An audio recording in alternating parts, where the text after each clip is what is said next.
తిరుమల పవిత్రతను కాపాడేందుకు వెనుకబడిన వర్గాలకు జరుగుతున్న అన్యాయంపై పోరాటం చేసే విషయంలో వెనకడుగు వేసే ప్రసక్తే లేదని బీసీవై పార్టీ అధినేత బోడే రామచంద్ర యాదవ్ స్పష్టం చేశారు. ఎన్ని అవరోధాలు ఎదురైనా, ఎన్ని అక్రమ కేసులు పెట్టినా భయపడేది లేదన్నారు. తిరుమలను ప్రక్షాళన చేస్తానని చెప్పిన చంద్రబాబు మాట నిలబెట్టుకునేది ఎప్పుడు అని రామచంద్ర యాదవ్ ప్రశ్నించారు. కాశీనాయన ఆశ్రమంలో తప్పు చేసి సరిచేసినట్టే లోకేష్ ఇక్కడ కూడా చేయాలని డిమాండ్ చేశారు.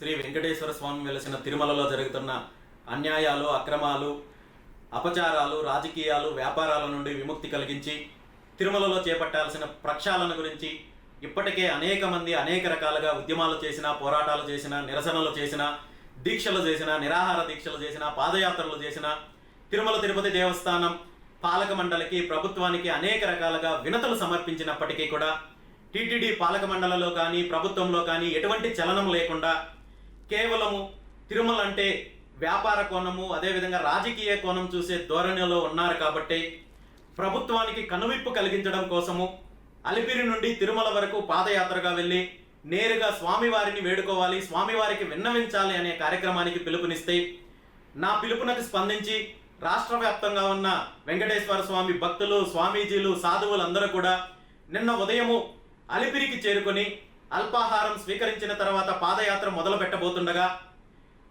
Tirupati law and order additional SP గారు శ్రీ మనోహర్ గారు తన సిబ్బందితో అక్కడికి విచ్చేసి అక్కడ అల్పాహారం స్వీకరిస్తున్న స్వామీజీలను, సాధువులను, స్వామివారి భక్తులను భయభ్రాంతులకు గురి చేస్తూ అవమానకరంగా మాట్లాడుతూ మీరందరూ దొంగ స్వామీజీలు, దొంగ భక్తులు అంటూ నీచంగా మాట్లాడుతూ రెచ్చగొట్టే ప్రయత్నం చేసినప్పటికీ కూడా అందరూ సంయమనం పాటించి శాంతియుతంగా, ప్రశాంతంగా గోవింద నామాలతో మెట్ల మార్గం ద్వారా తిరుమలకు చేరుకుంటే అక్కడికి వెళ్ళిన తర్వాత కూడా పోలీస్ సిబ్బంది అడుగడుగున అడ్డుకుంటూ తప్పుదారి పట్టిస్తూ ఈ కార్యక్రమాన్ని, ప్రశాంతంగా జరగాల్సిన కార్యక్రమాన్ని విధ్వంసం చేసే కార్యక్రమం చేశారు.